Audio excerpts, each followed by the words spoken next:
오늘 우리에게 주시는 하나님 말씀은 레위기 25장 23절에서 38절까지의 말씀입니다. 레위기 25장 23절에서 38절까지의 말씀을 봉독하겠습니다.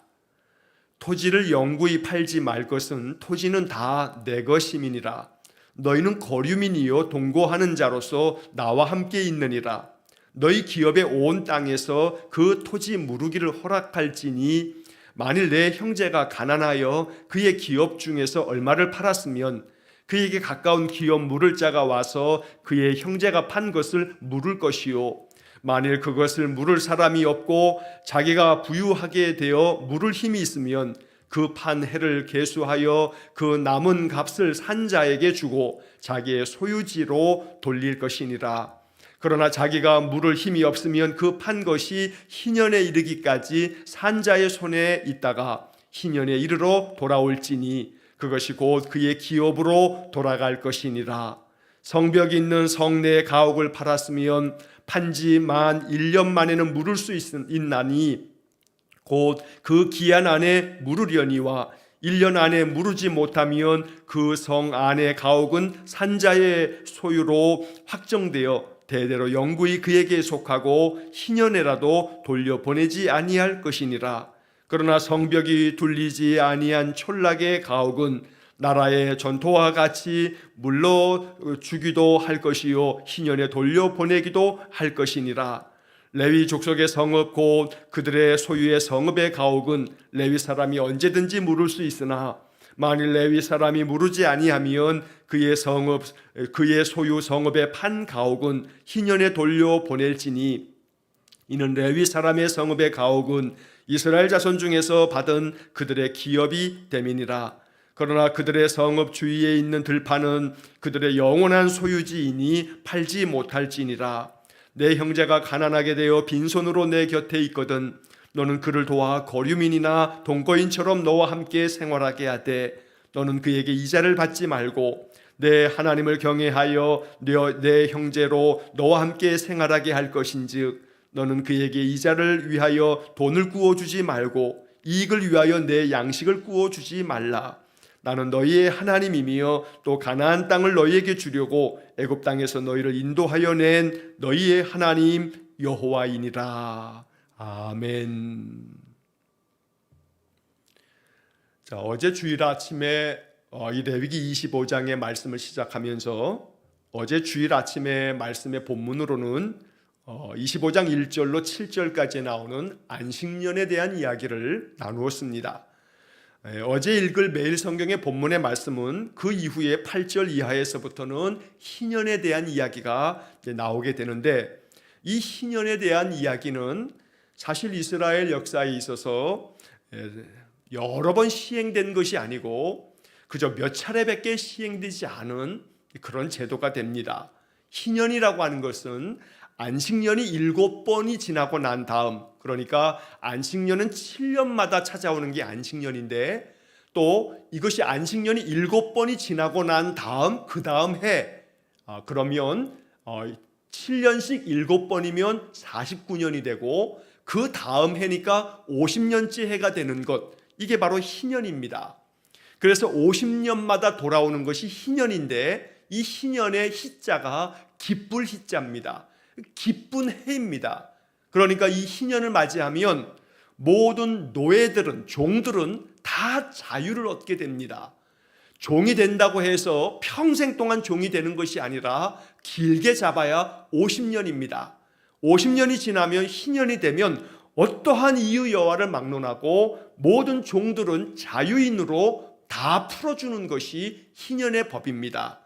또한 동시에 누군가에게 내가 가난하여 땅을 팔게 되어지면 그 땅도 50년이 지나고 나면 그 땅의 원래 소유자에게 다 돌려주는 제도가 희년의 제도입니다. 이렇게 해서 하나님이 희년이라고 하는 것을 통해서 모든 이 땅의 하나님 백성들이 언제나 자유로운 인생의 삶을 살아가도록 또 그들의 기업이 회복될 수 있도록 이렇게 율법의 말씀으로 제도화시켜서 이스라엘 백성들이 그렇게 살도록 명하신 것입니다. 그러나 인간에게는 끊임없는 이 욕망과 이 욕심 때문에 이 희년의 법을 온전히 지키지 못했던 것이 현실입니다.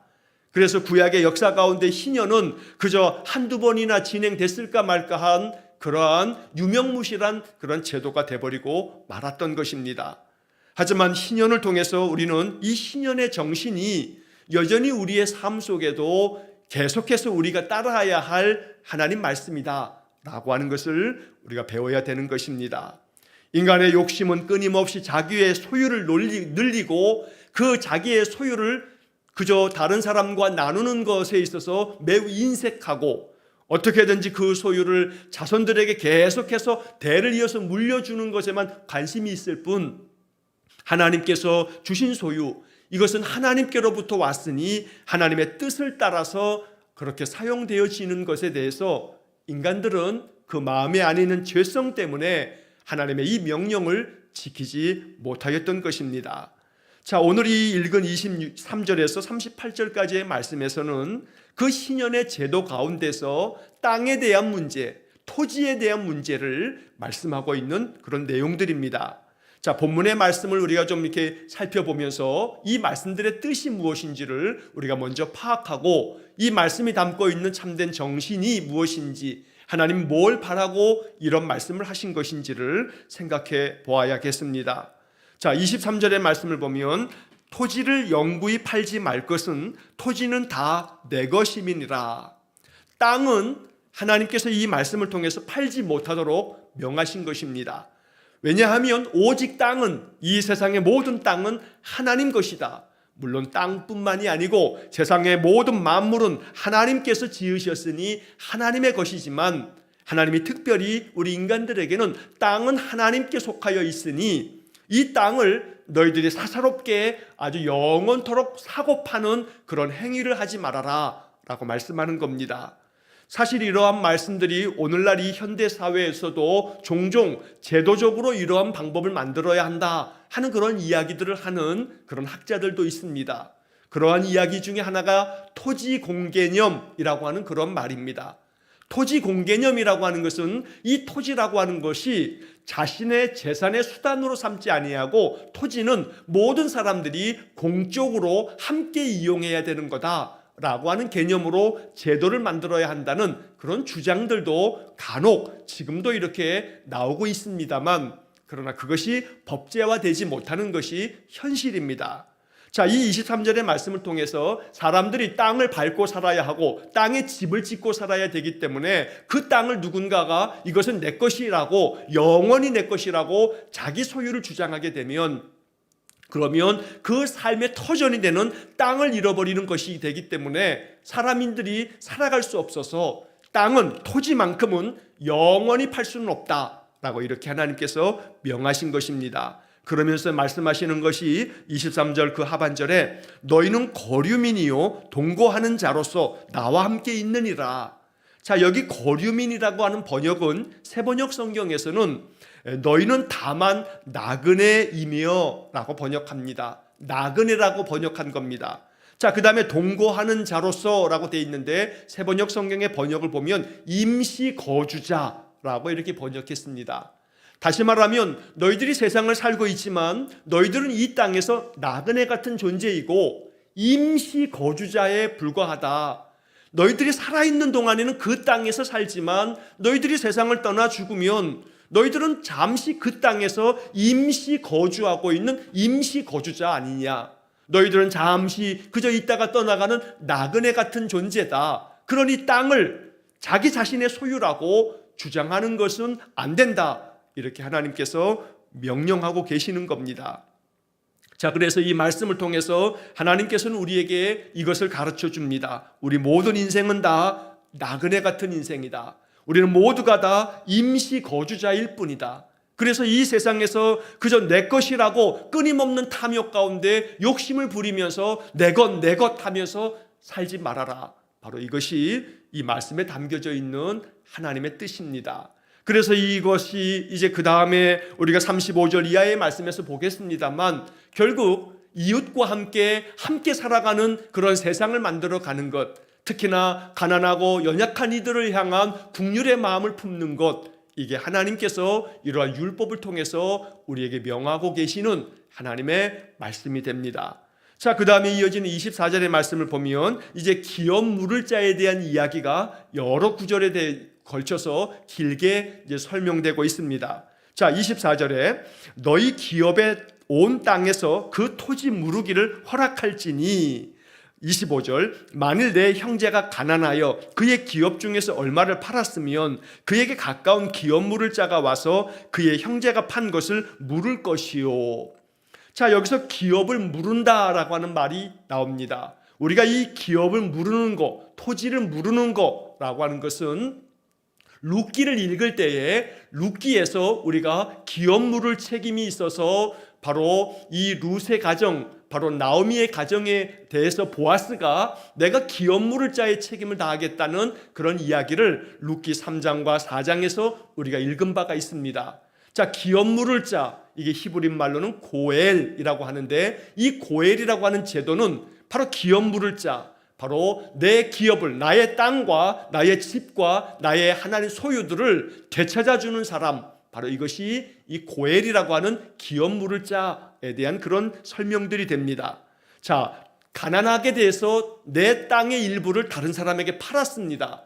그러면 그 땅을 팔았기 때문에 땅을 다시금 되돌려 받을 길이 없지만, 이 율법의 말씀을 통해서 네가 가난하여서 너의 땅을 팔았다면 너의 가까운 친척이 그 땅을 다시금 어떤 값을 주고서 그 땅을 사가지고 너에게 되돌려 줄 수 있는 그런 법을 하나님께서 만들어 주셨다는 겁니다. 그래서 너희 기업의 온 땅에서, 너희들이 가지고 있는 이 기업으로 받은, 하나님께 받은 땅에서 너희들이 그 토지를 무르는 것을 허락한다라고 하나님 말씀하는 겁니다. 그래서 언제나 너의 형제 중에 가난하여서 그 기업 중에, 자기의 그 토지 중에 얼마를 팔았다고 한다면 가난한 친척이 기업 물을 자가 되어서 그 값을, 자기 형제가 판, 자기 친척이 판 그 값의 일부를 지불하고서 그 땅을 되돌려 받아서 그 땅의 원주인, 자기의 친척에게 되돌려 주는 것, 바로 이것을 말씀하고 있는 겁니다. 그래서 땅을 산 사람은, 만약에 그 땅을 판 사람의 가까운 친척이 내가 내 친척의 그 땅을 내가 사가지고 기업 물을 자가 될 테니 당신은 나에게 그 땅을 되돌려 주시오, 그러면 땅을 산 사람이 무조건 이 법에 의해서 기업 무르는 것을 허락해 주어야 한다는 겁니다. 그래서 그 땅을 다시금 값을 받고 다시금 되돌려 주는 제도, 바로 이것을 말씀하는 겁니다. 사실 여기서 토지라고 하는 것은 생계에 있어서 농사도 지어야 하고 자기들의 거주지가 되는 집도 지어야 하고, 그러한 땅을 말하는 것입니다. 그러니 땅을 내가 잠시 가난하여 팔게 되었어도 그것은 내가 살아가는 생계에 아주 절대적인 것이기 때문에 가까운 친척은 기업 물을 자의 책임을 다함으로써 하나님의 백성으로서의 그 책임을 지켜가도록 하는 것이 하나님의 율법이 된다는 것입니다. 자, 그런 점에서 내가 기업 물을 자의 책임을 다하게 되면 내 돈을 주고서 그 땅을 사서 내가 갖는 것이 아니라 원래 주인이었던 내 친척에게 돌려주는 것이 되다 보니까 기업 물을 자가 된다는 것은 어찌 보게 되면 이 사람 자신에게는 손해가 됩니다. 왜냐하면 내 친척이 가난해서 그 땅을 다른 사람에게 팔았는데 내가 가까운 친척이라는 이유로 그 땅을 산 사람에게서 다시금 돈을 주고서, 내 돈을 주고서 그 땅을 사서 그 원래 땅을 팔았던 내 친척에게 다시금 돌려주는 것이기 때문에 기업 물을 자라고 하는 것은 자기의 손해를 감수하며 자기의 돈을 내주고 그 땅을 되돌려 받아서 그 원래 친척에게 돌려주는 것이 되다 보니까 이 기업 물을 자가 된다는 것은 손해를 감수하는 겁니다. 바로 보아스가 룻과 나오미를 위해서 기업 물을 자가 되어서 이 나오미의 가족이, 엘리멜렉과 나오미가 가뭄이 들었을 때에 자기들의 땅을 다 팔고 모압 땅으로 이주해 갔다가 다시금 돌아왔을 때 땅을 다 팔았기 때문에 아무것도 없는, 삶의 터전이 없는 이 나오미에게 바로 이 보아스가 가까운 친척으로서 기업 물을 자가 되어 자기의 재산을 가지고 그 땅을 사서 바로 나오미의 집에 돌려주었다는 겁니다. 그래서 이 보아스가 자기 희생을 감수하면서 자기 재산을 내놓으면서까지 이러한 일을 했기 때문에 바로 성경에 보아스의 이름이 아름다운 이름으로 기록이 되어지고 바로 예수님의 족보에도 오르는 믿음의 선진이 되었다는 것입니다. 자, 이렇게 기업물을 자에 대한 이야기를 쭉 하면서 이제 26절의 말씀에 보면, 자, 기업물을 자가 없을 때에 가까운 친척이 없어서 내가 판 땅을 되돌려 줄 수 있는 그러한 기업물을 자가 없는 사람들은 만약에 자기가 부유해져서 그 땅을 되돌려 받을 수 있으면 자기가 돈을 지불하고 그 땅을 되돌려 받을 수 있다는 것이 26절입니다. 자, 그런데 27절에서 그 판 해를 계수하여 그 남은 값을 산 자에게 주고 자기의 소유지로 돌릴 것이니라. 바로 이 말은 내가 가난해서 땅을 팔았는데 한 10년쯤 지난 다음에 내가 만약에 좀 부유해져서 그 땅을 되돌려 받을 수 있게 되어지면 희년까지는 50년이 지나야 되는데 내가 한 10년 만에 그 땅을 되돌려 받을 만큼 부유해지면 나머지 40년, 희년이 될 때까지의 40년까지의 그 계산을 해가지고 땅을 산 사람에게 돈을 지불하고 그 땅을 되돌려 받을 수 있다는 것이 바로 이 27절의 말씀이 되는 겁니다. 자, 그 다음에 28절의 말씀, 그러나 자기가 기업물을 힘이 없으면 자기가 가난해서 그 판 땅을 되돌려 받을 수 있는 그런 형편이 못 된다면 그러면 50년이 지날 때까지, 희년이 이를 때까지 그저 이 모든 땅은 산 사람이 자기의 손에 가지고 있다가 희년이 되면 원래 그 판 사람에게 되돌려 주라 라고 하는 그런 말씀이 바로 28절의 말씀입니다. 이러한 희년의 법을 통해서 하나님께서는 이 땅이라고 하는 것은 하나님의 것이기 때문에 하나님께서 기업으로 나누어 주신 그 땅을 그들의 형편 때문에 불값을 팔 수밖에 없을 때라도 다시금 그들이 되돌려 받을 수 있는 회복을 약속하고 계시는 겁니다. 그래서 희년의 정신은 종들에게는 자유를 주는 것이고 모든 기업을 내가 잃어버렸을 때에는 희년이 되면 이것을 되찾는 겁니다. 다시 말해 회복을 말하는 겁니다. 그래서 희년은 자유와 회복을 약속해 주시는 축복의 말씀이 됩니다. 언제나 내가 너희들에게 이러한 율법을 통해서 너희들에게 자유를 약속해 주겠다, 회복을 주겠다 라고 말씀하는 겁니다. 오늘 이러한 희년의 축복이 우리의 삶 속에 충만하기를 간절히 축원합니다. 우리의 마음에 종처럼 얽매여 사는 내 마음의 모든 억압된 마음에서부터 참된 자유가 있기를 원하고 내 삶의 건강도 그러하고 여러 가지 물질적인 삶에 있어서도 하나님 회복해 주시는 회복의 은혜가 있기를 주의 이름으로 간절히 축원합니다. 자, 29절 이하의 말씀에서는 성벽이 있는 성내의 가옥을 팔았을 경우하고 그리고 31절에서 그러나 성벽이 둘리지 아니한 촌락의 가옥을 팔았을 경우에 각각의 경우를 말씀합니다. 자, 이 이야기는 예를 들면 옛날에 서울 도성에서는 사대문 안에 사는 사람들, 그러니까 서울 안에 이렇게 성벽이 둘러싸여 있어서 이 한양 성읍 안에 사는 사람들은 그저 평범한 서민들이 살 수가 없습니다. 왜냐하면 그 집이 아주 고가의 집이기 때문입니다. 그래서 동대문 안에, 저 남대문 안에, 서대문 안에 살아가는 사람들, 바로 이 성읍 안에, 성벽 안에 사는 사람들은 아주 부유한 자들입니다. 대부분은 저 성 바깥에서 동네를 이루고 사는 사람들은 바로 가난한 평민들이고 그리고 그러한 사람들의 삶은 아주 비천하게 짝이 없습니다.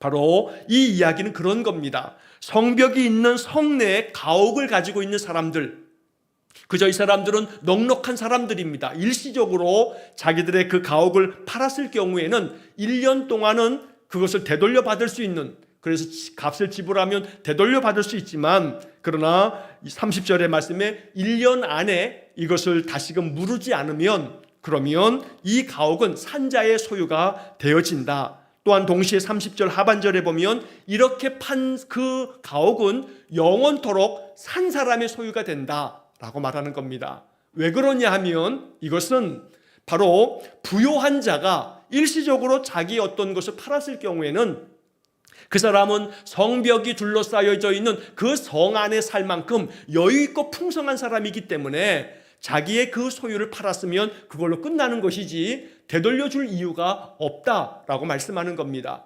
다시 말하면 희년에서 50년이 지나면 땅이나 가옥이나 되돌려 받을 수 있는 것은 부요한 자에게 주어진 그러한 법이 아니고 가난한 서민들을 위해서 주어진 법을 이야기하는 겁니다. 그래서 31절에 그러나 성벽이 둘리지 아니한 촌락의 가옥은 나라의 전토와 같이 물려주기도 할 것이요 희년에 돌려보내기도 할 것이니라. 바로 이 말은 성 바깥에서 살아가는 그런 사람들, 가난한 서민들, 가난한 평민들의 삶 속에서 그들이 자기의 토지나 또 자기의 가옥을 팔았을 경우에는 희년이 되면 이것을 돌려주어야 된다라고 이렇게 말씀함으로써 희년은 가난한 자를 위한 법이지 많은 것들을 소유한 사람들을 위한 법이 아니라고 하는 것을 오늘 이 29절, 30절, 31절의 말씀이 이야기하는 것입니다. 이처럼 하나님은 가난한 자들의 삶을 보호하시고 가난한 자들의 삶이 회복되어지기를 바라셨던 겁니다. 바로 이것이 율법에 담겨져 있는 정신이 됩니다. 자, 그 다음 32절 이하의 말씀에서는 레위 족속을 위한 그 율법의 말씀을 이야기합니다. 자, 레위 족속의 성읍 곧 그들의 성읍의 소유의 성읍의 가옥은 레위 사람이 언제든지 물을 수 있으나, 자, 이 말은 레위 지파 사람들은 제사장 지파의 사람들이고 또 하나님의 성소에서 거룩한 일, 제사장들을 협력하는 그러한 일을 하는 사람들입니다. 그래서 12지파가 땅을 기업으로 분배받을 때 레위 지파는 분배받지 못합니다. 그 대신에 레위 지파는 12지파 이스라엘 백성들이 하나님께 예배하기 위해서 나오면서 예물을 드리면 그 예물 중에 일부를 레위 지파 사람들의 몫으로 떼어줌으로써 그들의 삶을 살게 했던 겁니다. 그래서 레위 지파에게 주어진 그 성읍조차도 사실은 이스라엘 지파에게 속해진 땅 중에서 그들의 땅과 그 가옥들 중에서 일부를 레위 사람들이 살아갈 수 있도록 하나님께서 떼어주신 겁니다. 그래서 레위 사람들은 가난하게 되어서 자기의 집이나 땅을 팔았을 경우에 언제든지 물을 수 있도록 레위 사람들의 그 직임을 감당할 수 있도록 그들의 삶을 보호해주는 그런 제도를 말씀하고 있는 것입니다. 자, 이제 35절 이하의 말씀을 보시면 35절의 말씀 이하에서 이제 율법의 정신, 바로 이렇게 희년의 정신에 담겨져 있는 참뜻을 말씀하고 있습니다. 자, 35절 내 형제가 가난하게 되어 빈손으로 내 곁에 있거든 너는 그를 도와 고류민이나 동거인처럼 너와 함께 생활하게 하되.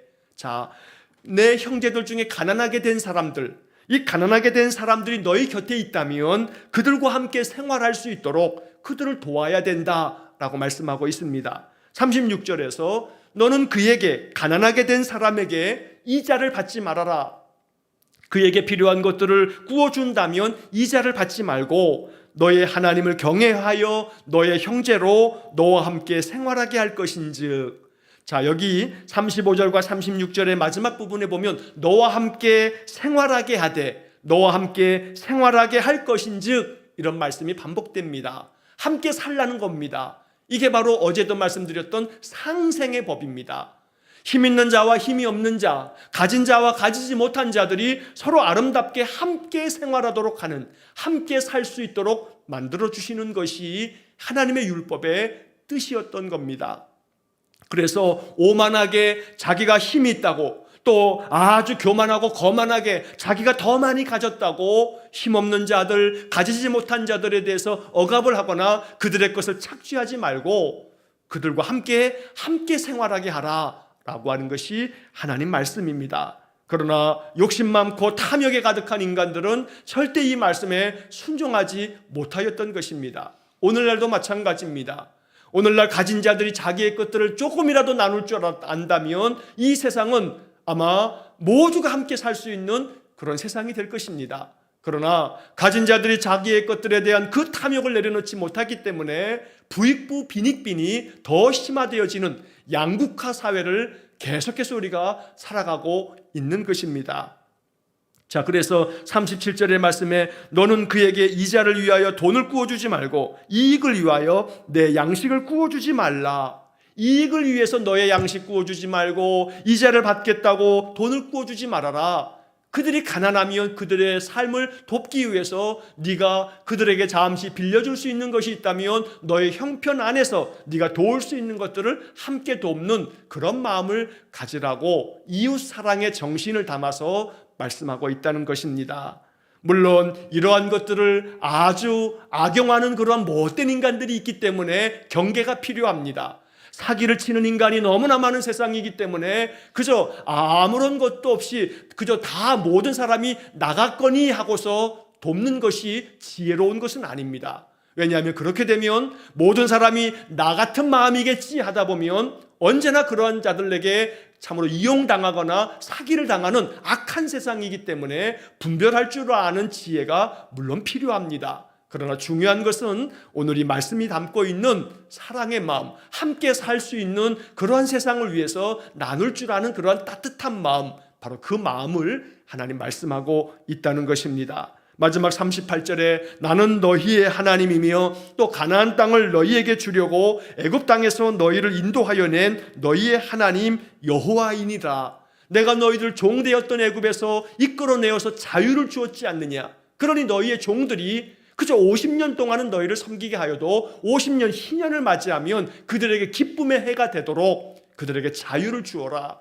내가 너희들이 아무것도 없을 때 너희들에게 이 가나안 땅을 주지 않았느냐. 그러니 너희들이 가난하여서 그 재산을 판 사람이 있으면 그들의 기업물을 짜가 그 기업물을 책임을 다하면 되돌려 주어서 그들의 삶을 회복시켜 주어라 라고 말씀하는 겁니다. 이처럼 하나님께서는 이스라엘 사람들의 삶이 자유를 경험하고 회복된 삶을 살기를 원하셨다는 겁니다. 오늘 이 하나님의 은혜의 복이 우리의 삶에 충만하기를 원하고 또 우리가 함께 살아가는 세상을 위해서 우리 주변에 있는 이들을 돌아볼 줄 아는 따뜻한 마음이 우리 안에 가득하기를 간절히 축원합니다. 그렇게 우리가 말씀에 순종할 때 비록 작은 것이라도 지극히 작은 소자에게 물 한 그릇 준 것이 그것이 바로 나에게 한 것이라고 주님 말씀해 주셨습니다. 그러므로 이 성경의 말씀의 뜻을 마음에 음미하면서 언제나 우리 안에 주님의 그 따뜻한 마음이 우리의 삶을 통해서 아름답게 실천되는 그런 믿음의 삶이 되시기를 주의 이름으로 간절히 축원합니다. 기도하겠습니다. 자비로우신 아버지 하나님, 레위기 25장의 희년의 정신이 우리 인생들에게 참된 자유를 주고 회복된 삶을 살기를 원하시는 하나님의 거룩한 뜻이라면 이 말씀에 우리가 순종하는 삶을 살기 원합니다. 우리에게 자유와 회복을 주시는 하나님, 우리의 삶 속에서 주님의 마음을 가지고 이 말씀에 순종하여 우리 주변을 돌아보며 가난하고 힘없고 연약한 이들에게 우리가 가지고 있는 것들 중에 작은 것이라도 함께 나누며 함께 살아갈 수 있는 하나님께서 기뻐하시는 세상을 만들어가는 우리 성도들 되게 해 주옵소서. 오늘도 말씀 안에서 늘 주님 뜻을 따르려고 기도하는 우리 성도들에게 성령의 충만한 은혜를 내려 주옵소서. 한날의 삶을 주님께 의탁하며 예수님 이름으로 기도하옵나이다. 아멘. 우리 구주 예수 그리스도의 은혜와 하나님 아버지의 극진하신 사랑과 성령의 교통하심이 날마다 주님의 말씀 따라 순종함으로 하나님께서 기뻐하시는 세상을 이루기 위해 온전히 헌신하는 삶을 살기를 기도하는 머리 숙인 귀한 성도들 위해와 저들 가정과 온 가족들 위해 우리 성도들의 모든 인생의 삶 속에 이제로부터 영원토록 함께 하시길 축원하옵나이다. 아멘.